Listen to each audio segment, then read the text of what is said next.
पेश है विज्ञान लड़ीवार आउण वाला काल दी 37वीं कड़ी। मूल लेखन खोज संकल्प ते लड़ीवार संयोजक डॉक्टर BK त्यागी। पंजाबी रूपांतर ते खोज भारत ज्ञान विज्ञान समिति पंजाब ते चंडीगढ़।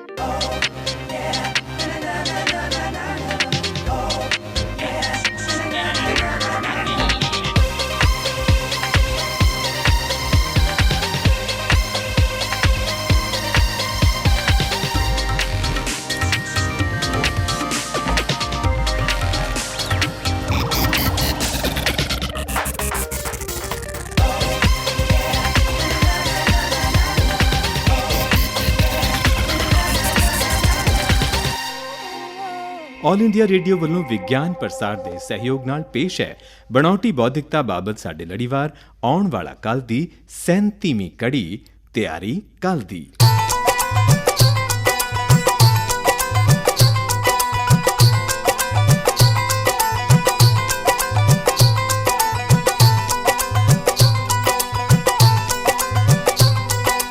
प्यारे श्रोतियो, बनावटी बौद्धिकता दी विज्ञान वरतों ते भविख बाबत साडे लड़ीवार आउण वाला कल दी 37वीं कड़ी ਤਿਆਰੀ ਕੱਲ ਦੀ ਦੇ ਵਿੱਚ ਨਿੱਘਾ ਸਵਾਗਤ ਹੈ। ਸਤਿ ਸ਼੍ਰੀ ਅਕਾਲ, ਨਮਸਤੇ। ਪਿਛਲੀ ਕੜੀ ਭਾਰਤ 'ਚ ਬਣਾਉਟੀ ਬੌਧਿਕਤਾ ਦੇ ਵਿਕਾਸ ਨੂੰ ਚੁਣੌਤੀਆਂ 'ਚ ਕਹਾਣੀ ਸੀ ਭਾਰਤ 'ਚ AI ਦੇ ਵਿਕਾਸ 'ਚ ਦਰਪੇਸ਼ ਚੁਣੌਤੀਆਂ ਦੀ ਤੇ ਉਹਨਾਂ ਦੇ ਮੁਕਾਬਲੇ ਦੀ। ਕਹਾਣੀ ਸੀ AI ਦਾ ਤੇਜ਼ ਰਫ਼ਤਾਰ ਵਿਕਾਸ ਬਣ ਰਿਹਾ ਹੈ ਮਨੁੱਖੀ ਬੁੱਧੀ ਵਾਸਤੇ ਇੱਕ ਸ਼ਰਧਾਂਜਲੀ। AI ਦੇ ਮਹੱਤਵ ਕਾਰਨ ਸੰਸਾਰ ਨੇ ਇਸ ਨੂੰ ਵਿਕਾਸ ਦੇ ਅਗਲੇ ਪੜਾਅ ਦਾ ਧੁਰਾ ਮੰਨ ਲਿਆ। ਸੁਣਾਇਆ ਸੀ ਕਿ ਵੱਡੇ ਪੂੰਜੀ ਨਿਵੇਸ਼ ਰਾਹੀਂ ਹੋ ਰਿਹਾ ਹੈ AI ਸੌਫਟ ਤੇ ਹਾਰਡਵੇਅਰ 'ਚ ਖੋਜ ਤੇ ਨਵੀਆਂ ਕਾਢਾਂ ਦਾ ਪਸਾਰਾ। 5 ਸਾਲ ਬਾਅਦ AI ਟੈਕਨੋਲੋਜੀ ਹੋਏਗੀ ਬਿਲਕੁਲ ਅਲੱਗ। ਮੌਜੂਦਾ ਟੈਕਨੋਲੋਜੀ ਵਰਤੋਂਯੋਗ ਨਹੀਂ ਰਹੇਗੀ। ਅਸੀਂ ਇਸ ਵਿਕਾਸ ਤੋਂ ਬਾਹਰ ਰਹਿ ਕੇ ਚੌਥੇ ਸਨਅਤੀ ਇਨਕਲਾਬ ਦੇ ਵਿੱਚ ਪਿਛੜ ਜਾਵਾਂਗੇ। ਅਸੀਂ ਅਮਰੀਕਾ, ਇੰਗਲੈਂਡ, ਰੂਸ, ਚੀਨ, ਦੱਖਣੀ ਕੋਰੀਆ ਵਰਗੇ ਦੇਸ਼ਾਂ ਤੋਂ ਪਿੱਛੇ ਹਾਂ। ਬੇਸ਼ੱਕ ਅਸੀਂ ਤਾਂ ਸੁਰੱਖਿਆ ਦੇ ਵਾਸਤੇ ਵੀ AI ਦੀ ਲੋੜੀਂਦੀ ਵਰਤੋਂ ਵੀ ਨਹੀਂ ਕਰਦੇ, ਪਰ ਜਲਦੀ ਬਣਾ ਕੇ ਸੰਸਾਰ ਵਿੱਚ AI ਵਿਕਾਸ ਦਾ ਹੱਬ। ਸੁਣਿਆ ਸੀ ਕਿੱਸਾ ਕਿ ਸੰਸਾਰ 'ਚ ਤਾਂ ਸਮਾਰਟ ਟ੍ਰੈਫਿਕ ਲਾਈਟਾਂ ਐਕਸੀਡੈਂਟ ਤੇ ਟ੍ਰੈਫਿਕ ਭੀੜ ਦੀ ਜਾਣਕਾਰੀ ਦੇ ਕੇ ਸਹੀ ਰਸਤੇ ਦੀ ਚੋਣ ਕਰਨ 'ਚ ਸਹਾਈ ਹੁੰਦੀਆਂ ਨੇ। ਸੁਣਿਆ ਸੀ ਬ੍ਰਿਟਾਨ ਕਿ ਬੇਸ਼ੱਕ ਭਾਰਤ 132 ਦੇਸ਼ਾਂ ਵਿੱਚੋਂ 72ਵੇਂ ਨੰਬਰ ਤੇ ਆ ਗਿਆ, ਪਰ ਅਜੇ ਵੀ ਅਸੀਂ ਉਦਯੋਗਿਕ, ਆਰਥਿਕ, ਸਮਾਜਿਕ ਵਿਕਾਸ ਜਾਂ ਸੁਰੱਖਿਆ ਦੇ ਮਾਮਲੇ ਸੁਲਝਾਉਣ ਦੇ ਲਈ ਵਿਕਾਸ ਦਾ ਮਾਡਲ ਤੇ ਮਨੁੱਖੀ ਬਿਰਤੀ ਬਦਲਣ ਦੀ ਥਾਂ ਤੇ AI ਟੈਕਨੋਲੋਜੀ ਤੇ ਟੇਕ ਰੱਖ ਰਹੇ ਹਾਂ। ਸੁਣਿਆ ਸੀ ਕਿ AI 'ਚ ਅਮਰੀਕਾ ਨਿੱਜੀ ਕੰਪਨੀਆਂ ਤੇ ਨਿਰਭਰ ਹੈ, ਜਦਕਿ ਚੀਨ ਦੀ ਟੇਕ ਹੈ ਸਰਕਾਰੀ ਅਦਾਰਿਆਂ ਤੇ। ਪਰ AI ਵਿਕਾਸ ਦੇ ਮੁੱਖ ਕਾਰਕ ਸੈਮੀਕੰਡਕਟਰ ਤੇ ਕੰਪਿਊਟਰ ਚਿਪਸ 'ਚ ਅਮਰੀਕਾ ਹੀ ਮੋਹਰੀ ਹੈ। ਸੱਚ ਵੀ ਸੁਣਾਇਆ ਸੀ ਕਿ AI ਵਿਕਾਸ ਦੇ ਅਤ ਮਹੱਤਵਪੂਰਨ ਕਾਰਕ ਮਸ਼ੀਨ ਲਰਨਿੰਗ, ਡੀਪ ਲਰਨਿੰਗ ਤੇ ਨੈਰੋ AI ਦੇ ਵਿੱਚ ਭਾਰਤ ਹਾਲੇ ਬਹੁਤ ਪਿੱਛੇ ਹੈ, ਕਿਉਂ ਜੋ ਖੋਜਾਂ ਤੇ ਵਿਕਾਸ ਦਾ ਧੁਰਾ ਬਣਨ ਵਾਲੇ ਖੋਜ ਪੱਤਰਾਂ ਉੱਪਰ ਵੀ ਸਾਡੀ ਨਜ਼ਰਸਾਨੀ ਕਮੇਟੀਆਂ ਲੋੜੀਂਦਾ ਜ਼ੋਰ ਨਹੀਂ ਦੇ ਰਹੀਆਂ। ਸਾਡਾ ਮੁਲਕ ਤਾਂ AI ਨੂੰ ਜ਼ਿਆਦਾਤਰ ਰੈਲੀਆਂ ਦੇ ਨਿਗਰਾਨੀ ਤੇ ਉਹਨਾਂ ਦੇ ਪ੍ਰਬੰਧਕਾਂ ਨੂੰ ਰੋਕਣ ਲਈ ਵਰਤਦਾ ਹੈ। AI ਕਾਰਨ ਰੋਜ਼ਗਾਰ ਘਟਣ ਦੇ ਵੱਡੇ ਖਦਸ਼ੇ ਵੀ ਪ੍ਰਗਟ ਕੀਤੇ ਗਏ ਨੇ। ਸੁਣਾਵਾਂਗੇ ਅੱਜ ਅਸੀਂ ਕਹਾਣੀ ਆਰਟੀਫੀਸ਼ੀਅਲ ਇੰਟੈਲੀਜੈਂਸ ਦੀ ਵਰਤੋਂ, ਵਿਕਾਸ, ਭਵਿੱਖੀ ਪ੍ਰਭਾਵ ਤੇ ਤਿਆਰੀਆਂ ਦੀ। ਇਸ ਕੜੀ ਤਿਆਰੀ ਕੱਲ ਦੀ ਦੇ ਰਾਹੀਂ ਲਓ ਸੁਣੋ ਸਾਡੇ ਇਹਨਾਂ ਕਲਾਕਾਰਾਂ ਦੀ ਜ਼ੁਬਾਨੀ ਅੱਜ ਦੀ ਕੜੀ ਤਿਆਰੀ ਕੱਲ ਦੀ।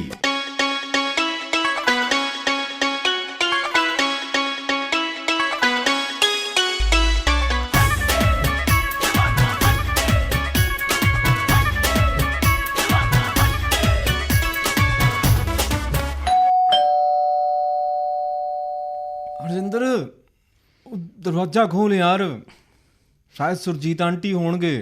ਤੂੰ ਹੀ ਜਾ ਯਾਰ, ਰਾਤ ਭਰ ਮੱਛਰਾਂ ਨੇ ਸੌਣ ਨਹੀਂ ਦਿੱਤਾ। ਮਸਾਂ ਹੁਣ ਅੱਖ ਲੱਗੀ ਹੈ। ਯਾਰ ਮੈਂ ਵੀ ਤਾਂ ਸਵੇਰੇ 2 ਵਜੇ ਆਇਆ ਯਾਰ। ਮੈਂ ਕੁਝ ਸੋਚ ਰਿਹਾ ਯਾਰ। ਯਾਰ ਤੂੰ ਸੋਚੀ ਬਾਅਦ 'ਚ, ਪਹਿਲਾਂ ਦਰਵਾਜ਼ਾ ਖੋਲ। ਆਂਟੀ ਵਾਪਸ ਚਲੇ ਗਏ ਤਾਂ ਨਾਸ਼ਤਾ ਨਹੀਂ ਮਿਲਣਾ। ਨਾਸ਼ਤਾ ਤਾਂ ਤਿਆਰ ਹੈ ਬੇਟੇ। ਆਂਟੀ ਤੁਸੀਂ ਕਦੋਂ ਆਏ? ਦਰਵਾਜ਼ਾ ਕਿਹਨੇ ਖੋਲਿਆ? ਬੇਟੇ ਦਰਵਾਜ਼ਾ ਤੇ ਖੁੱਲਾ ਹੀ ਸੀ। ਮਤਲਬ ਤੂੰ 2 ਵਜੇ ਆ ਕੇ ਦਰਵਾਜ਼ਾ ਵੀ ਬੰਦ ਨਹੀਂ ਕੀਤਾ? ਹੋ ਸਕਦਾ ਮੈਂ ਕੀਤਾ ਦਰਵਾਜ਼ਾ ਬੰਦ ਰਾਤੀ। ਅੱਛਾ ਯਾਰ ਹਰਜਿੰਦਰ, ਉੱਠ ਹੁਣ, ਜਾ ਖੋਲ ਦਰਵਾਜ਼ਾ। ਤੁਸੀਂ ਦੋਵੇਂ ਨਾ ਪਹਿਲਾਂ ਤੂੰ ਕਰਦੇ ਰਹੋ। ਅਬ ਨਾ ਵਿਚਾਰਾ ਬਾਹਰ ਖੜਾ ਸੁੱਕ ਗਿਆ, ਮੈਂ ਹੀ ਦਰਵਾਜ਼ਾ ਖੋਲਦੀ ਆ। ਸੋਚ ਲਿਆ, ਮੈਂ ਸੋਚ ਲਿਆ ਮੈਂ। ਲਓ ਅਜੇ ਵੀ ਸੌਂ ਰਹੇ ਨੇ। ਲੱਗਦਾ ਸਾਰੀ ਰਾਤ ਮੱਛਰਾਂ ਨੇ ਗੀਤ ਸੁਣਾਇਆ ਹੈ। ਕਰਨ ਵੀ ਕੀ, ਮੱਛਰ ਭਜਾਉਣ ਵਾਲੀ ਟਿੱਕੀ ਜੋ ਖਤਮ ਸੀ। ਹਾਂ ਅਭਿਨਵ, ਰਜਿੰਦਰ ਕਹਿ ਰਿਹਾ ਹੈ ਸੋਚ ਲਿਆ ਮੈਂ। ਪਤਾ ਨਹੀਂ ਕੀ ਸੋਚ ਲਿਆ ਮੈਂ। ਕੀ ਸੋਚ ਲਿਆ ਹੈ? ਪਤਾ ਨਹੀਂ। 3 ਮਹੀਨੇ ਤੋਂ ਘਰ ਬੈਠਾ ਹੈ ਵਿਹਲਾ। ਤੂੰ ਚਿੰਤਾ ਨਾ ਕਰ ਪੁੱਤਰ, ਜਲਦੀ ਹੱਥ ਮੂੰਹ ਧੋ ਲਓ, ਮੈਂ ਨਾਸ਼ਤਾ ਲਾਉਣੀ ਆ। ਉਹ ਕੀ ਸੋਚ ਲਿਆ? ਪਤਾ ਨਹੀਂ। 3 ਮਹੀਨੇ ਤੋਂ ਘਰ ਬੈਠਾ ਹੈ ਵਿਹਲਾ। ਤੂੰ ਚਿੰਤਾ ਨਾ ਕਰ ਪੁੱਤਰ, ਹੱਥ ਮੂੰਹ ਧੋ ਲਓ, ਮੈਂ ਨਾਸ਼ਤਾ ਲਾਉਣੀ ਆ। ਆਂਟੀ ਕੀ ਬਣਾਇਆ ਫਿਰ? ਬੇਟੇ ਤੇਰਾ ਫੇਵਰੇਟ ਡੋਸਾ, ਸਾਂਬਰ ਤੇ ਇਡਲੀ। ਵਾਹ ਆਂਟੀ, ਵੈਰੀ ਗੁੱਡ। ਸੋਚ ਲਿਆ ਮੈਂ। ਓਹੋ, ਕੀ ਸੋਚ ਲਿਆ ਤੁਸੀਂ? ਅਜਿਹਾ ਰੋਬੋਟ ਬਣਾਉਣ ਲਈ ਜੋ ਘਰ ਦੇ ਸਾਰੇ ਕੰਮ ਕਰੇ। ਯਾਨੀ ਆਂਟੀ ਦੀ ਛੁੱਟੀ? ਰੁਜ਼ਗਾਰ ਦੇਣਾ ਤੇ ਕੀ, ਸਗੋਂ ਪਹਿਲਾਂ ਵੀ ਖੋਣ ਦੀ ਜੁਗਤ ਬਣਾ ਰਿਹਾ ਤੂੰ ਹੈ। ਪਰ ਲੱਗਦਾ ਨਹੀਂ ਕਿ ਤੇਰਾ ਰੋਬੋਟ ਆਂਟੀ ਵਾਂਗ ਸਾਂਬਰ ਤੇ ਡੋਸਾ ਬਣਾ ਸਕੇਗਾ। ਕਿਉਂ ਨਹੀਂ, ਆਂਟੀ ਦੀ ਸਾਰੀ ਮੈਮਰੀ ਦੀ ਕੋਡਿੰਗ ਕਰਕੇ ਅਜਿਹਾ ਸੰਭਵ ਹੋ ਜਾਏਗਾ। ਹਾਂ, ਮੱਛਰਾਂ ਵਾਲੀ ਕੁਆਇਲ ਤਾਂ ਲਿਆ ਨਹੀਂ ਪਾਏ ਜਨਾਬ। ਉਹਦੇ ਲਈ ਵੀ ਮੈਂ ਸੋਚ ਲਿਆ ਹੈ। ਅੱਛਾ, ਕੀ ਸੋਚ ਲਿਆ ਉਹਦੇ ਲਈ? ਉੱਡਦੇ ਹੋਏ ਮੱਛਰ ਨੂੰ ਮਾਰਨ ਵਾਲਾ ਮਾਈਕਰੋ ਰੋਬੋਟ। ਅੱਛਾ, ਤਾਂ ਤੁਸੀਂ ਤਾੜੀਆਂ ਵਜਾ ਕੇ ਮੱਛਰਾਂ ਨੂੰ ਮਾਰਨ ਦੀ ਕੋਸ਼ਿਸ਼ ਕਰ ਰਹੇ ਸੀ। ਮਰਿਆ ਕੋਈ? ਉਹ ਤਾਂ ਬਹੁਤ ਹੀ ਸਮਾਰਟ ਨੇ, ਇੱਕ ਵੀ ਨਹੀਂ ਮਰਿਆ। ਜਿਵੇਂ ਮੈਂ ਉਹਨਾਂ ਵੱਲ ਹੱਥ ਵਧਾਉਂਦਾ ਸੀ ਉਹ ਤੁਰੰਤ ਆਪਣਾ ਰਸਤਾ ਬਦਲ ਲੈਂਦੇ ਹੋਣਗੇ, ਹੈ ਨਾ? ਜਦ ਤੂੰ ਉਹਨਾਂ ਨੂੰ ਨਹੀਂ ਮਾਰ ਪਾਇਆ ਤੇ ਕੀ ਤੇਰਾ ਰੋਬੋਟ ਇਹ ਕੰਮ ਕਰ ਪਾਏਗਾ? ਜਾਣਦੇ ਹੋ ਕਿੰਨਾ ਮੁਸ਼ਕਿਲ ਹੋਏਗਾ ਇੱਕ ਮੱਛਰ ਦੇ ਦਿਮਾਗ ਤੇ ਉਸ ਦੀਆਂ ਚਾਲਾਂ ਨੂੰ ਸਮਝ ਕੇ ਉਹਨਾਂ ਨੂੰ ਕੋਡਿੰਗ ਕਰਨਾ। ਤੂੰ ਤਾਂ ਅਜੇ AI ਦੀ ਤਾਕਤ ਨੂੰ ਪਹਿਚਾਣਿਆ ਹੀ ਨਹੀਂ ਯਾਰ। ਪਛਾਣਿਆ ਹੈ, ਪਰ ਉਸ ਦੀਆਂ ਸੀਮਾਵਾਂ ਵੀ ਤੇ ਨੇ। ਕੀ ਇਹ ਆਪਣੀ ਆਵਾਜ਼ ਪਹਿਚਾਨ ਕੇ ਦਰਵਾਜ਼ਾ ਖੋਲਣ ਵਾਲੇ ਸਮਾਰਟ ਲੌਕ ਨੂੰ ਭੁੱਲ ਗਿਆ? ਆਹੋ, ਉਹ ਸਰਦੀ 'ਚ ਮੀਂਹ 'ਚ ਭਿੱਜ ਕੇ ਘਰ ਆਉਣ ਵੇਲੇ ਇਹਦਾ ਗਲਾ ਖਰਾਬ ਸੀ। ਸਮਾਰਟ ਲੌਕ ਨੇ ਇਹਦੀ ਆਵਾਜ਼ ਹੀ ਨਹੀਂ ਪਹਿਚਾਣੀ ਤੇ ਇਹ ਵਿਚਾਰਾ ਸ਼ਾਮ ਤੱਕ ਠਰਦਾ ਹੀ ਰਿਹਾ। ਉਹ ਇੱਕ ਐਕਸੈਪਸ਼ਨ ਸੀ ਯਾਰ, ਉਸ ਵਿੱਚ ਸੁਧਾਰ ਦੀ ਲੋੜ ਹੈ। ਇਸੇ ਤੋਂ ਸਪਸ਼ਟ ਹੁੰਦਾ ਹੈ ਕਿ AI ਕਦੇ ਵੀ ਮਾਨਵ ਬੁੱਧੀ ਦੀ ਬਰਾਬਰੀ ਨਹੀਂ ਕਰ ਸਕਦੀ। ਇਹ ਤਾਂ ਮੈਂ ਵੀ ਮੰਨਦਾ ਕਿ ਮਾਨਵ ਬੁੱਧੀ ਦੀਆਂ ਸਮਰੱਥਾਵਾਂ ਬੇਥਾਹ ਨੇ। ਤੁਸੀਂ ਕਿਸ ਮਾਨਵ ਦੀ ਗੱਲ ਕਰ ਰਹੇ ਹੋ ਬੇਟਾ? ਕਿਤੇ ਗੁਪਤਾ ਜੀ ਦੇ ਬੇਟੇ ਮਾਨਵ ਦੀ ਤਾਂ ਨਹੀਂ? ਮੈਨੂੰ ਤਾਂ ਬਿਲਕੁਲ ਹੀ ਬੇਵਕੂਫ ਲੱਗਦਾ ਹੈ। ਆਂਟੀ ਜੀ, ਅਸੀਂ ਮਾਨਵ ਯਾਨੀ ਮਨੁੱਖ ਦੀ ਗੱਲ ਕਰ ਰਹੇ ਹਾਂ। ਹਾਏ, ਜੇ ਮੈਂ ਇੰਨੀ ਸਿਆਣੀ ਹੁੰਦੀ ਤਾਂ ਘਰ ਘਰ ਜਾ ਕੇ ਲੋਕਾਂ ਦੇ ਕੰਮ ਕਿਉਂ ਕਰਦੀ? ਲਓ, ਹੁਣ ਸਮਝਾਓ ਆਂਟੀ ਨੂੰ। ਅੱਛਾ ਛੱਡੋ ਇਹ ਬਹਿਸ ਨੂੰ ਤੇ ਗੱਲ ਸੁਣੋ। 2 ਦਿਨ ਲਈ ਮੇਰੇ ਮੰਮੀ ਪਾਪਾ ਆ ਰਹੇ ਨੇ। ਹੈ ਪੁੱਤਰ, ਇੰਜ ਅਚਾਨਕ? ਸਭ ਠੀਕ ਤਾਂ ਹੈ? ਕੁਝ ਠੀਕ ਨਹੀਂ ਆਂਟੀ ਜੀ, ਸਾਡਾ ਅਭਿਨਵ ਕੈਦ ਹੋਣ ਵਾਲਾ ਹੈ। ਹਾਏ ਮੈਂ ਮਰ ਗਈ। ਕੈਦ? ਪਰ ਕਿਉਂ? ਹਾਂ ਆਂਟੀ, ਕੈਦ। ਇਹਨੂੰ ਪਿਆਰ ਹੋ ਗਿਆ ਹੈ, ਵਿਆਹ ਕਰ ਰਿਹਾ ਹੈ। ਮਾਪੇ ਕੁੜੀ ਨੂੰ ਵੇਖਣ ਆ ਰਹੇ ਨੇ। ਪ੍ਰੀਤੀ। ਕਿਉਂ ਬਈ, ਇਹੀ ਨਾਮ ਹੈ ਨਾ ਉਹਦਾ? ਹਾਂ। ਅੱਛਾ, ਸੱਚ ਯਾਦ ਆਇਆ। ਆਂਟੀ, ਇਸ ਨੂੰ ਇੱਕ ਡੋਸਾ ਤੇ ਇੱਕ ਸਾਂਬਰ ਹੋਰ ਦਿਓ, ਫਿਰ ਨਾ ਜਾਣੇ ਇਹਨੂੰ ਇਹ ਸਵਾਦ ਕਦੇ ਮਿਲੇ ਜਾਂ ਨਾ ਮਿਲੇ। ਆਂਟੀ, ਘਰ ਨੂੰ ਸਾਫ਼ ਸੁਥਰਾ ਕਰ ਦਿਓ, ਕੱਲ ਸਵੇਰੇ ਹੀ ਅੰਕਲ ਆਂਟੀ ਪਹੁੰਚਣ ਵਾਲੇ ਨੇ।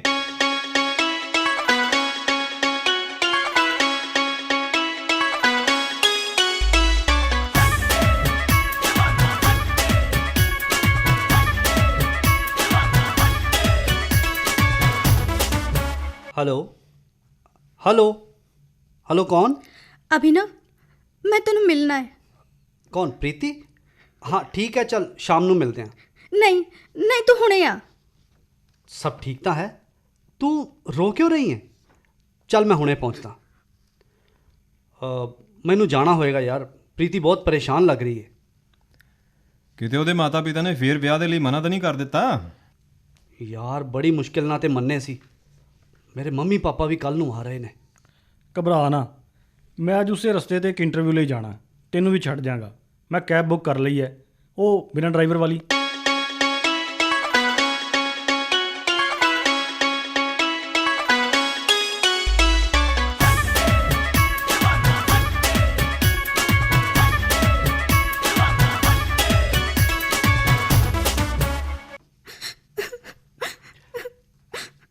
ਚੱਲ ਰੋਣਾ ਬੰਦ ਕਰ। ਦੱਸ ਕੀ ਹੋਇਆ? ਕੀ ਤੇਰੇ ਮੰਮੀ ਪਾਪਾ ਨੇ ਵਿਆਹ ਲਈ ਮਨਾ ਕਰ ਦਿੱਤਾ? नहीं ਤਾਂ ਕਿ ਤੂੰ ਆਪਣਾ ਇਰਾਦਾ ਬਦਲ ਲਿਆ? ਨਹੀਂ, ਤਾਂ ਫਿਰ ਕੀ ਗੱਲ ਹੈ?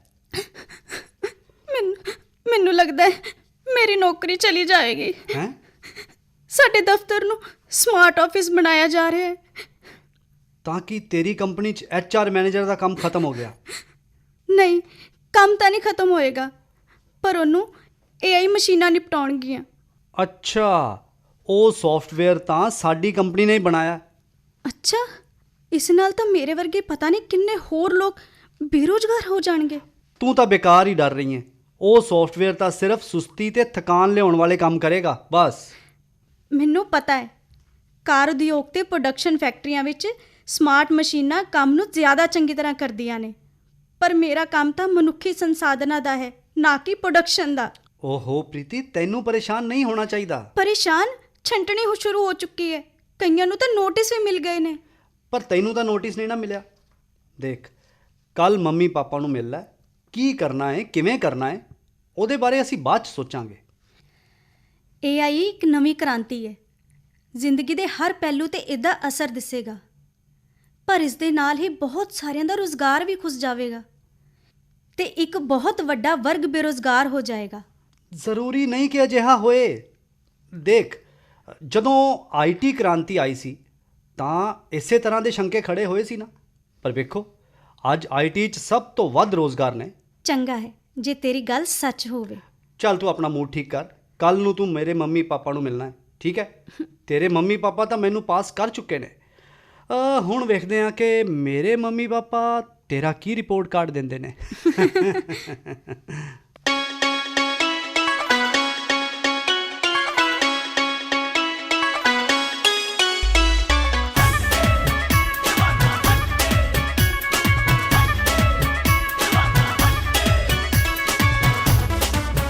ਕਿੱਥੇ ਪਹੁੰਚੇ ਤੇਰੇ ਪੇਰੈਂਟਸ? ਮੰਮੀ ਆ ਰਹੇ ਨੇ ਯਾਰ, ਪਾਪਾ ਨਹੀਂ। ਉਹਨਾਂ ਨੂੰ ਕੋਈ ਜ਼ਰੂਰੀ ਕੰਮ ਆ ਗਿਆ। ਕੋਈ ਗੱਲ ਨਹੀਂ, ਅਗਰ ਹੋਮ ਮਿਨਿਸਟਰੀ ਦੀ ਰਜ਼ਾਮੰਦੀ ਮਿਲ ਗਈ ਤਾਂ ਸਮਝੋ ਕੰਮ ਬਣ ਗਿਆ। ਉਹ ਤਾਂ ਠੀਕ ਹੈ, ਪਰ ਪ੍ਰੀਤੀ ਅਜੇ ਤੱਕ ਵੀ ਨਹੀਂ ਪਹੁੰਚੀ। ਸਬਰ ਰੱਖੋ ਬੇਟਾ, ਆਉਂਦੀ ਹੋਏਗੀ। ਮੈਂ ਦੱਸਿਆ ਨਾ ਤੁਹਾਨੂੰ, ਉਹ ਆਪਣੀ ਨੌਕਰੀ ਨੂੰ ਲੈ ਕੇ ਕੱਲ ਤੋਂ ਹੀ ਮਾਨਸਿਕ ਪਰੇਸ਼ਾਨੀ 'ਚ ਹੈ। ਨੌਕਰੀ ਦੀ ਮਾਨਸਿਕ ਪਰੇਸ਼ਾਨੀ? ਕਿਉਂ, ਕੀ ਹੋ ਗਿਆ? AI ਦੀ ਵਜ੍ਹਾ ਕਾਰਨ ਨੌਕਰੀ ਖੁੱਸਣ ਦੇ ਡਰ ਕਰਕੇ। AI ਸਮਝ ਗਿਆ। AI ਇੱਕ ਨਵੇਂ ਯੁੱਗ ਦੀ ਸ਼ੁਰੂਆਤ ਕਰੇਗਾ। ਹੋ ਤਾਂ ਅਸੀਂ ਵੇਖ ਹੀ ਰਹੇ ਹਾਂ, ਸ਼ੁਰੂ ਹੋ ਵੀ ਚੁੱਕਿਆ ਹੈ ਇਹ ਨਵਾਂ ਯੁੱਗ। ਸਭ ਜਗ੍ਹਾ ਆਟੋਮੇਸ਼ਨ ਹੋ ਰਿਹਾ ਹੈ, ਸਾਡੇ ਵਰਗੇ ਨੌਜਵਾਨਾਂ ਦਾ ਰੁਜ਼ਗਾਰ ਖੁੱਸ ਰਿਹਾ ਹੈ। ਸਾਡੇ ਦੇਸ਼ ਵਿੱਚ ਵੀ AI ਆਧਾਰਿਤ ਆਟੋਮੇਸ਼ਨ ਦਾ ਅਸਰ ਪਵੇਗਾ, ਪਰ ਕੁਝ ਅਲੱਗ ਤਰੀਕੇ ਨਾਲ। ਉਹ ਕਿਵੇਂ? ਭਾਰਤ ਨੌਜਵਾਨਾਂ ਦਾ ਦੇਸ਼ ਹੈ, ਜ਼ਿਆਦਾਤਰ ਸੰਖਿਆ ਨੌਜਵਾਨਾਂ ਦੀ ਹੈ।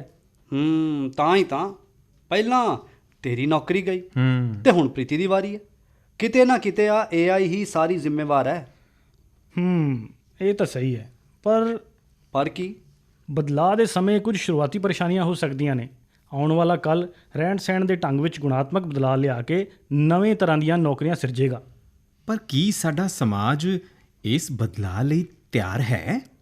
ਹਾਂ ਹਰਜਿੰਦਰ, ਉਹ ਨਵੇਂ ਤਰ੍ਹਾਂ ਦੀ ਨੌਕਰੀ ਤੈਨੂੰ ਮਿਲ ਗਈ ਕੀ? ਕੱਲ ਇੰਟਰਵਿਊ ਦੇਣ ਜੋ ਗਿਆ ਸੀ ਤੂੰ। ਬਦਲਾਅ ਦਾ ਸਮਾਂ ਹੈ, ਥੋੜਾ ਇੰਤਜ਼ਾਰ ਕਰੋ। ਹਾਂ, ਇੰਤਜ਼ਾਰ ਹੀ ਤਾਂ ਕਰ ਰਹੇ ਹਾਂ। ਤੂੰ 3 ਮਹੀਨਿਆਂ ਤੋਂ ਨੌਕਰੀ ਦਾ, ਅਭਿਨਵ 1 ਸਾਲ ਤੋਂ ਆਪਣੇ ਵਿਆਹ ਦਾ, ਤੇ ਮੈਂ ਤਨਖਾਹ ਵਧਣ ਦਾ। ਭਈ ਸਾਨੂੰ ਲੱਗਿਆ ਸੀ ਕਿ AI ਦੇ ਨਾਲ ਹੀ ਸਾਡੀ ਅਰਥ ਵਿਵਸਥਾ ਰਫ਼ਤਾਰ ਫੜੇਗੀ, ਪਰ ਹੁਣ ਤਾਂ ਲੱਗਦਾ ਹੈ ਕਿ ਸਾਡੀ ਅਰਥ ਵਿਵਸਥਾ ਵੀ ਇਸ ਬਦਲਾਅ ਲਈ ਤਿਆਰ ਨਹੀਂ ਹੈ। ਅਰਥ ਵਿਵਸਥਾ AI ਦੀ ਵਜ੍ਹਾ ਕਰਕੇ ਹੀ ਰਫ਼ਤਾਰ ਫੜ ਰਹੀ ਹੈ। ਪਰ ਕੀ ਇਸ ਰਫ਼ਤਾਰ ਨੇ ਨਵੀਆਂ ਨੌਕਰੀਆਂ ਪੈਦਾ ਕੀਤੀਆਂ? ਠੰਡ ਰੱਖ, ਨਵੀਆਂ ਨੌਕਰੀਆਂ ਦੇ ਮੌਕੇ ਵੀ ਪੈਦਾ ਹੋਣਗੇ। ਬੇਟਾ ਪਹਿਲਾਂ ਤੁਸੀਂ ਲੋਗੇ ਨਾਸ਼ਤਾ ਖਤਮ ਕਰੋ। ਥੋੜੇ ਦਿਨਾਂ ਬਾਅਦ ਇਹ ਕੰਮ ਰੋਬੋਟ ਕਰੇਗਾ। ਕਿਉਂ ਹਰਜਿੰਦਰ? ਆਉਣ ਵਾਲਾ ਸਮਾਂ ਇੰਟੈਲੀਜੈਂਟ ਮਸ਼ੀਨਾਂ ਦਾ ਹੋਏਗਾ। ਰੋਬੋਟ ਤੇ ਕੰਪਿਊਟਰ ਮਾਨਵ ਵਾਲੇ ਸਭ ਕੰਮ ਕਰਨਗੇ। ਅੱਛਾ, ਉਹ ਗੁਪਤਾ ਜੀ ਦਾ ਲੜਕਾ ਹੁਣ ਉਹ ਤੁਹਾਡੇ ਕੰਮ ਕਰੇਗਾ? ਉਹਦੇ ਘਰ ਤਾਂ ਮੈਂ ਕੰਮ ਕਰਦੀ ਹਾਂ। ਨਿਕੰਮਾ, ਸਾਰਾ ਦਿਨ ਹੱਥ 'ਚ ਫੋਨ ਲੈ ਕੇ ਪਿਆ ਰਹਿੰਦਾ ਹੈ। ਲੱਗਦਾ ਮੰਮੀ ਆ ਗਏ। ਰੁਕੋ, ਮੈਂ ਦਰਵਾਜ਼ਾ ਖੋਲਦਾ। ਓਹ ਪ੍ਰੀਤੀ, ਆਓ, ਅਸੀਂ ਸਾਰੇ ਤੇਰਾ ਇੰਤਜ਼ਾਰ ਕਰ ਰਹੇ ਸੀ। ਮੇਰੇ ਨਾਲ ਇਹ ਮਹਿਲਾ ਵੀ ਨੇ ਜੋ ਤੇਰੇ ਘਰ ਦਾ ਹੀ ਨੰਬਰ ਪੁੱਛ ਰਹੇ ਸਨ। ਓ ਹਾਂ, ਨਮਸਤੇ ਆਂਟੀ। ਇਹ ਤਾਂ ਅਭਿਨਵ ਦੇ ਮਾਤਾ ਜੀ ਨੇ। ਅੱਛਾ, ਨਮਸਤੇ ਆਂਟੀ ਜੀ। ਸੌਰੀ, ਮੈਂ ਤੁਹਾਨੂੰ ਪਹਿਚਾਨਿਆ ਨਹੀਂ ਸੀ। ਪਛਾਣਦੀ ਕਿਸ ਤਰ੍ਹਾਂ ਬੇਟੀ, ਪਹਿਲੀ ਵਾਰ ਤਾਂ ਮਿਲ ਰਹੇ ਹਾਂ। ਹਾਂ ਪ੍ਰੀਤੀ, ਤੇ ਹੁਣ ਮਿਲਦੇ ਹੀ ਰਹੋਗੇ। ਆਓ ਆਓ ਆਂਟੀ, ਨਾਸ਼ਤਾ ਇੰਤਜ਼ਾਰ ਕਰ ਰਿਹਾ। ਹਾਂ ਹਾਂ, ਮੈਨੂੰ ਵੀ ਬਹੁਤ ਭੁੱਖ ਲੱਗੀ ਹੋਈ ਏ। ਸੁਰਜੀਤ ਆਂਟੀ, 2 ਪਲੇਟਾਂ ਹੋਰ ਲਗਾ ਦਿਓ ਪਲੀਜ਼। ਸੁਰਜੀਤ, ਤੁਸੀਂ ਖਾਣਾ ਬਹੁਤ ਵਧੀਆ ਬਣਾਉਂਦੇ ਹੋ। ਮੰਮੀ ਜੀ, ਪ੍ਰੀਤੀ ਵੀ ਬਹੁਤ ਵਧੀਆ ਖਾਣਾ ਬਣਾਉਂਦੀ ਹੈ।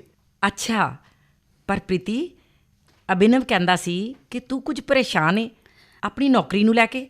ਹਾਂਜੀ, AI ਕਾਰਨ ਸਾਡੇ ਦਫ਼ਤਰ ਵਿੱਚ ਵੀ ਛਾਂਟੀ ਹੋ ਰਹੀ ਹੈ। ਮੰਮੀ ਜੀ, ਤੁਸੀਂ ਵੀ ਤਾਂ ਸਮਾਜ ਸ਼ਾਸਤਰ ਪੜ੍ਹਾਉਂਦੇ ਹੋ। ਤੁਹਾਡੀ ਕੀ ਰਾਏ ਹੈ ਕਿ AI ਕ੍ਰਾਂਤੀ ਨੌਕਰੀਆਂ ਖਤਮ ਕਰੇਗੀ? ਵੇਖੋ ਬੱਚਿਓ, ਤਰੱਕੀ, ਤਕਨੀਕ ਤੇ ਵਿਚਾਰ ਹਮੇਸ਼ਾ ਹੀ ਰੁਜ਼ਗਾਰ ਉੱਪਰ ਅਸਰ ਪਾਉਂਦੇ ਨੇ। AI ਦੀ ਵਜ੍ਹਾ ਨਾਲ ਹੋ ਸਕਦਾ ਹੈ ਨੌਕਰੀਆਂ ਘੱਟ ਜਾਣ, ਪਰ ਖਤਮ ਨਹੀਂ ਹੋਣਗੀਆਂ। ਠੀਕ ਕਿਹਾ ਮੰਮੀ ਜੀ, ਮੈਂ ਵੀ ਇਹੀ ਕਹਿਣਾ ਕਿ ਇਹ ਬਦਲਾਅ ਦਾ ਸਮਾਂ ਹੈ।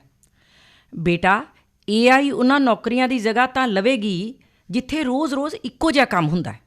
ਹਾਂ, ਨਾਲੇ ਇਹ ਵੀ ਤਾਂ ਹੋ ਸਕਦਾ ਹੈ ਕਿ ਜਿਨ੍ਹਾਂ ਲੋਕਾਂ ਦਾ ਕੰਮ ਇਹ AI ਆਧਾਰਿਤ ਮਸ਼ੀਨਾਂ ਕਰਨਗੀਆਂ, ਉਹਨਾਂ ਨੂੰ ਉਸੇ ਕੰਪਨੀ ਜਾਂ ਸੰਸਥਾ 'ਚ ਕੁਝ ਹੋਰ ਵਧੀਆ ਤੇ ਗੁਣਾਤਮਕ ਕੰਮ ਦੇ ਦਿੱਤੇ ਜਾਣ।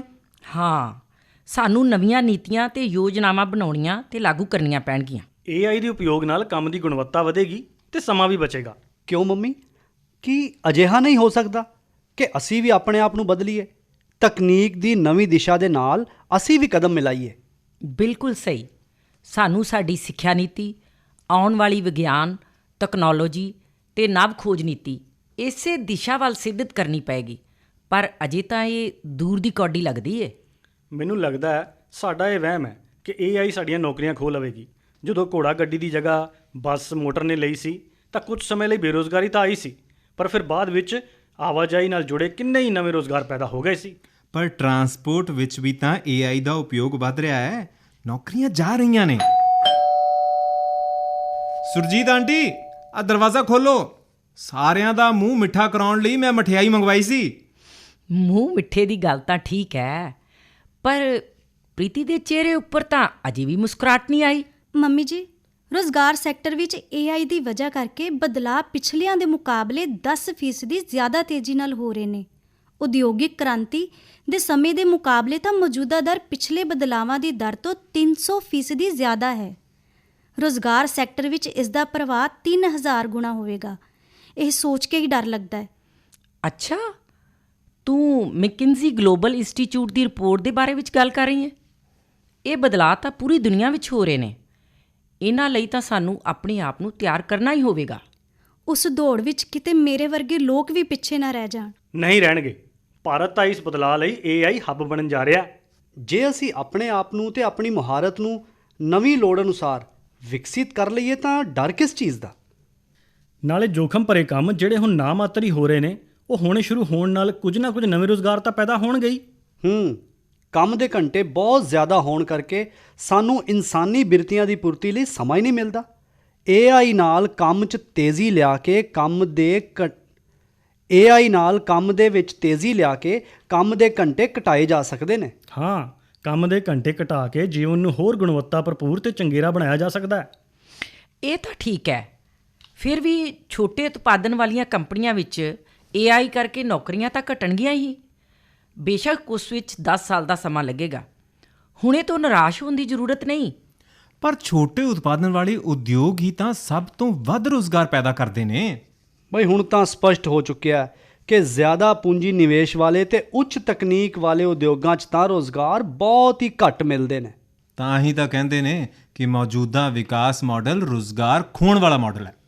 ਠੀਕ ਹੈ, ਪਰ AI ਤਾਂ ਹੈ ਅੱਜ ਕਿਸੇ ਦੇਸ਼ ਦੇ ਆਰਥਿਕ ਤੇ ਸਮਾਜਿਕ ਵਿਕਾਸ ਦਾ ਮੁੱਖ ਇੰਜਣ। AI ਆਧਾਰਿਤ ਮਸ਼ੀਨਾਂ ਤੇ ਸਿੱਖਿਆ ਵਿੱਚ ਡੀਪ ਮਸ਼ੀਨ ਲਰਨਿੰਗ ਦੇ ਨਵੇਂ-ਨਵੇਂ ਖੇਤਰ ਉੱਭਰ ਰਹੇ ਨੇ। ਹਾਂ ਸੱਚ ਹਰਜਿੰਦਰ, ਇਸ ਖੇਤਰ 'ਚ ਤਾਂ ਤੂੰ ਨੌਕਰੀ ਲੱਭ ਹੀ ਰਿਹਾ ਹੈ ਨਾ? ਹਾਂ, ਇਹ ਨਵਾਂ ਖੇਤਰ ਮਨੁੱਖੀ ਦਿਮਾਗ ਦੇ ਕੰਮ ਕਰਨ ਦੀ ਵਿਧੀ ਤੇ ਉਸ ਦੀਆਂ ਜਟਿਲਤਾਵਾਂ ਨੂੰ ਇੱਕ ਮਾਡਲ ਦੇ ਰੂਪ ਵਿੱਚ ਉਪਯੋਗ ਕਰੇਗਾ। ਫਿਰ ਉਸ ਕੋਡਿੰਗ ਜਾਂ ਪ੍ਰੋਗਰਾਮ ਦੇ ਆਧਾਰ ਉੱਪਰ ਮਸ਼ੀਨ ਕੰਮ ਕਰਦੀ ਹੈ। ਹੁਣ ਤਾਂ ਅਜਿਹੀਆਂ ਮਸ਼ੀਨਾਂ ਵੀ ਬਣ ਰਹੀਆਂ ਨੇ ਜੋ ਆਪਣੇ ਆਸ-ਪਾਸ ਦੇ ਮਾਹੌਲ ਨੂੰ ਸਮਝ ਕੇ ਉਸ ਅਨੁਸਾਰ ਖੁਦ ਫੈਸਲਾ ਲੈ ਸਕਦੀਆਂ ਨੇ। ਇਹ ਤਾਂ ਇੱਕ ਤਰ੍ਹਾਂ ਦੀ ਪੜ੍ਹੀ ਲਿਖੀ ਮਸ਼ੀਨ ਹੋਈ, ਬਿਲਕੁਲ ਸਾਡੀ ਤਰ੍ਹਾਂ। ਮਸ਼ੀਨਾਂ ਨੂੰ ਹੋਰ ਬੁੱਧੀਮਾਨ ਬਣਾਉਣ ਦੀਆਂ ਕੋਸ਼ਿਸ਼ਾਂ ਮਾਨਵ ਦੀਆਂ ਸਮਰੱਥਾਵਾਂ ਨੂੰ ਹੋਰ ਬਲ ਤੇ ਵਧਾਵਾ ਦੇਣਗੀਆਂ। ਮਾਨਵ ਨੂੰ ਬਲ ਰਹਿਣ ਦਿਓ ਭਾਈ, ਮਾਨਵ ਦਿਨ ਪਰ ਪਿਆ ਖਾਂਦਾ ਹੀ ਰਹਿੰਦਾ ਹੈ। ਹੁਣ ਮਸ਼ੀਨ ਵੀ ਪੜੇਗੀ, ਸਕੂਲ ਵੀ ਜਾਏਗੀ। ਸੁਰਜੀਤ ਆਂਟੀ, ਮਸ਼ੀਨ ਲਰਨਿੰਗ ਦਾ ਮਤਲਬ ਕਿਸੇ ਮਸ਼ੀਨ ਨੂੰ ਹੋਰ ਸਮਰਥ ਬਣਾਉਣਾ ਹੈ, ਉਹਨੂੰ ਸਕੂਲ ਭੇਜਣਾ ਥੋੜੀ ਹੈ।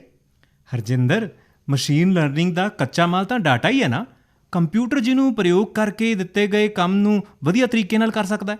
ਪਰ ਰਾਜਨ, ਕਿੰਨਾ ਵੀ ਡਾਟਾ ਉਪਯੋਗ ਕਰ ਲਓ, ਕੋਈ ਮਸ਼ੀਨ ਸੁਰਜੀਤ ਆਂਟੀ ਵਰਗਾ ਡੋਸਾ, ਸਾਂਭਰ ਤੇ ਇਡਲੀ ਨਹੀਂ ਬਣਾ ਸਕਦੀ। ਮਤਲਬ AI ਤੋਂ ਮੇਰੀ ਨੌਕਰੀ ਨੂੰ ਕੋਈ ਖਤਰਾ ਨਹੀਂ। ਬਿਲਕੁਲ ਨਹੀਂ, ਅਤੇ ਨਾ ਹੀ ਪ੍ਰੀਤੀ ਦੀ ਨੌਕਰੀ ਨੂੰ। AI ਨਾਲ ਸੰਬੰਧਿਤ ਡਾਟਾ ਵਿਗਿਆਨੀ, ਡਾਟਾ ਗੁਣਵੱਤਾ ਵਿਸ਼ਲੇਸ਼ਕ ਯਾਨੀ ਕਿ ਕੁਆਲਿਟੀ ਐਨਾਲਿਸਟ ਆਦਿ ਦੀਆਂ ਨਵੀਆਂ ਨੌਕਰੀਆਂ ਆ ਜਾਣਗੀਆਂ। ਪ੍ਰੀਤੀ, ਤੂੰ ਆਪਣੇ ਆਪ ਨੂੰ ਹੁਣ ਤੋਂ ਹੀ ਅਪਗ੍ਰੇਡ ਕਿਉਂ ਨਹੀਂ ਕਰਦੀ? ਮੈਂ ਵੀ ਤਾਂ ਡਾਟਾ ਵਿਸ਼ਲੇਸ਼ਕ ਤੇ AI ਨਾਲ ਸੰਬੰਧਿਤ ਕੋਰਸ ਕਰ ਹੀ ਰਿਹਾ। ਅਗਰ ਕਦੇ ਮੇਰੀ ਨੌਕਰੀ ਜਾਣ ਲੱਗੇ ਤਾਂ ਮੈਂ ਤੁਰੰਤ ਦੂਸਰੇ ਖੇਤਰ ਵਿੱਚ ਚਲਿਆ ਜਾਵਾਂਗਾ। ਉਤਪਾਦਨ ਖੇਤਰ ਵਿੱਚ ਵੀ ਮਸ਼ੀਨ ਲਰਨਿੰਗ ਇੰਜੀਨੀਅਰ ਦੀ ਜ਼ਰੂਰਤ ਹੋਵੇਗੀ। ਅਤੇ ਹਾਂ, ਇਸ ਦੇ ਨਾਲ ਹੀ AI ਆਧਾਰਿਤ ਸਮਾਧਾਨ ਵਾਲੇ ਪ੍ਰੋਗਰਾਮਸ, ਸੌਫਟਵੇਅਰ ਇੰਜੀਨੀਅਰ, ਡਿਜ਼ਾਈਨਰਸ ਆਦਿ ਦੀ ਜ਼ਰੂਰਤ ਵੀ ਹੋਵੇਗੀ। ਇਹੀ ਗੱਲ AI ਆਧਾਰਿਤ ਸਮਾਜਿਕ ਖੇਤਰ ਉੱਪਰ ਲਾਗੂ ਹੋਏਗੀ। ਯਾਨੀ ਮੈਂ ਬੇਕਾਰ ਤੋਂ 1 ਹਫ਼ਤੇ ਤੋਂ ਪਰੇਸ਼ਾਨ ਸੀ। ਜਦੋਂ AI ਦਾ ਉਪਯੋਗ ਉਦਯੋਗਿਕ ਖੇਤਰ 'ਚ ਹੋਏਗਾ ਤਾਂ ਕੰਪਨੀਆਂ ਨੂੰ ਵੀ ਡਿਜੀਟਲ ਮਾਹਿਰ ਕਰਮਚਾਰੀ ਤਾਂ ਹੀ ਚਾਹੀਦੇ ਹੋਣਗੇ। ਬਿਲਕੁਲ ਠੀਕ। ਇਸ ਲਈ AI ਕ੍ਰਾਂਤੀ ਦੇ ਮੱਦੇਨਜ਼ਰ ਹਰ ਕੰਪਨੀ ਨੂੰ ਡਿਜੀਟਲਾਈਜੇਸ਼ਨ ਕਰਨ ਲਈ ਆਪਣੇ ਕਰਮਚਾਰੀਆਂ ਨੂੰ ਆਉਣ ਵਾਲੇ ਸਮੇਂ ਦੇ ਅਨੁਸਾਰ ਤਿਆਰ ਕਰਨਾ ਹੋਵੇਗਾ। ਅੱਛਾ ਮੰਮੀ, ਇਹ ਜੋ ਡਾਕਟਰ, ਨਰਸਾਂ ਤੇ ਅਧਿਆਪਕ ਨੇ, ਕੀ ਇਹਨਾਂ ਉੱਪਰ ਵੀ AI ਦਾ ਕੁਝ ਪ੍ਰਭਾਵ ਪਏਗਾ? ਹਾਂ, ਆਉਣ ਵਾਲੇ 1 ਦਹਾਕੇ ਤੱਕ ਸ਼ਾਇਦ ਨਹੀਂ। AI ਤਾਂ ਉਹਨਾਂ ਦੀ ਕਾਰਜ ਸਮਰੱਥਾ ਨੂੰ ਹੋਰ ਵਧਾਏਗਾ। ਯਾਨੀ ਉਹਨਾਂ ਨੂੰ ਹੋਰ ਸਮਾਰਟ ਬਣਾਏਗਾ। ਹਾਂ, ਉਹਨਾਂ ਨੂੰ ਵੀ ਆਪਣੇ ਆਪ ਨੂੰ ਹੋਰ ਸੁਧਾਰਨਾ ਹੋਏਗਾ, ਜਾਂ ਕਹਿ ਲਓ ਕਿ ਅਪਗ੍ਰੇਡ ਕਰਨਾ ਹੋਏਗਾ, ਮੇਰੀ ਹੀ ਤਰ੍ਹਾਂ, ਹੈ ਨਾ। ਆਉਣ ਵਾਲੇ ਸਮੇਂ ਵਿੱਚ ਮਾਨਵ ਅਤੇ ਟੈਕਨੋਲੋਜੀ ਨੂੰ ਨਾਲ-ਨਾਲ ਕੰਮ ਕਰਨਾ ਪਵੇਗਾ। ਟੈਕਨੋਲੋਜੀ ਦਾ ਤੇ ਪਤਾ ਨਹੀਂ, ਪਰ ਮਾਨਵ ਬਿਲਕੁਲ ਨਹੀਂ ਕਰੇਗਾ, ਕੁਝ ਵੀ ਨਹੀਂ ਕਰੇਗਾ। ਮੈਂ ਲਿਖ ਕੇ ਦੇ ਸਕਦੀ ਹਾਂ। ਅਸੀਂ ਮਾਨਵ ਨੂੰ ਸਮਝਾ ਬੁਝਾ ਕੇ ਮਨਾ ਲਵਾਂਗੇ ਨਾਲ ਕੰਮ ਕਰਨ ਲਈ। ਮਾਂ-ਬਾਪ ਤੋਂ ਤਾਂ ਅੱਜ ਤੱਕ ਸਮਝਿਆ ਨਹੀਂ। ਅੱਛਾ ਸੁਰਜੀਤ ਆਂਟੀ, ਅੱਜ ਲੰਚ 'ਚ ਮੰਮੀ ਨੂੰ ਕੀ ਖਵਾਓਗੇ ਫਿਰ? ਕੁਝ ਤਾਂ ਖਾਸ। ਨਾਸ਼ਤਾ ਖਤਮ ਕਰ ਲਓ, ਫਿਰ ਦੱਸਾਂਗੀ। ਰਾਜ਼ ਹੈ, ਰਾਜ਼।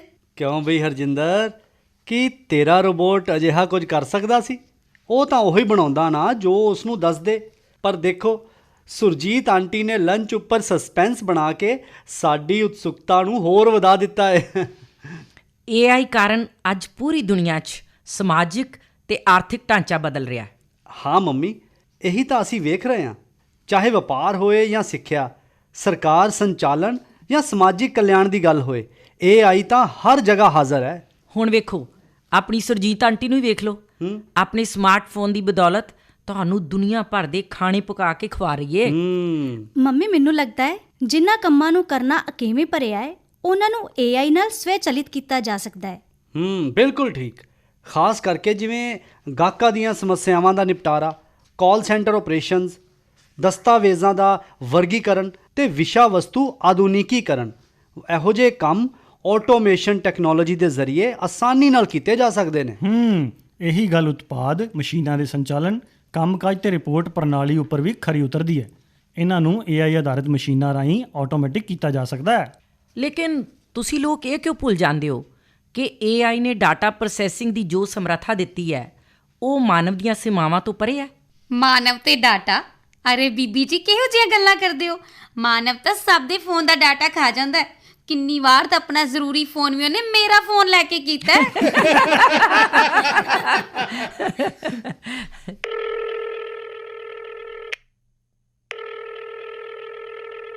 ਹੈਲੋ, ਪ੍ਰੀਤੀ ਹੈ। ਮੈਂ ਵਰਮਾ ਬੋਲ ਰਿਹਾ। ਜੀ ਸਰ, ਗੁੱਡ ਮਾਰਨਿੰਗ।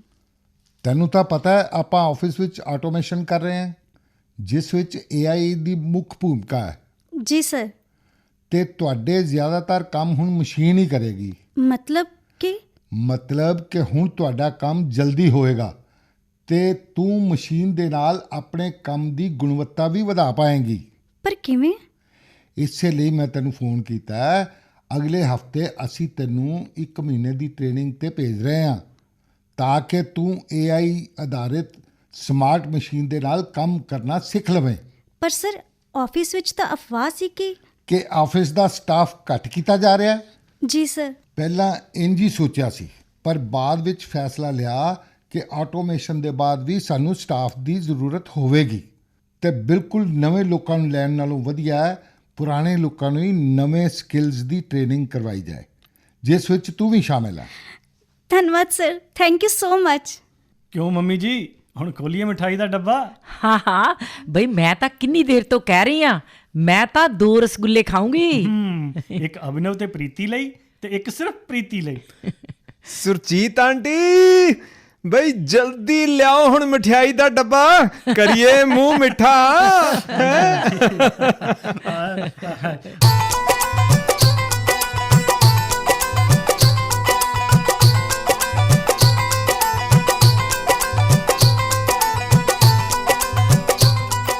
ਤੁਸੀਂ ਸੁਣ ਰਹੇ ਸੀ ਵਿਗਿਆਨ ਲੜੀਵਾਰ ਆਉਣ ਵਾਲਾ ਕੱਲ ਦੀ 37ਵੀਂ ਕੜੀ।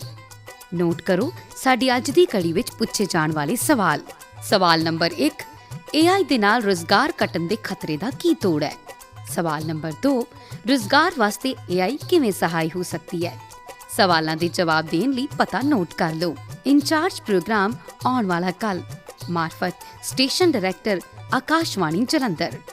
ਭਾਗ ਲੈਣ ਵਾਲੇ ਕਲਾਕਾਰ ਗੁਰਵਿੰਦਰ ਸਿੰਘ, ਅਮਿਤ ਸ਼ਰਮਾ, ਸੁਦੇਸ਼ ਵਿੰਕਲ, ਡਾਕਟਰ ਜਗਜੀਤ ਕੌਰ, ਰੀਮਾ ਤੇ ਕਵਿਤਾ। ਵਿਸ਼ੇਸ਼ ਸਹਿਯੋਗ ਸਰਬਜੀਤ ਰਿਸ਼ੀ। ਪੇਸ਼ਕਸ਼ ਗੁਰਵਿੰਦਰ ਸਿੰਘ ਤੇ ਅਮਨਦੀਪ ਜੋਸ਼ੀ।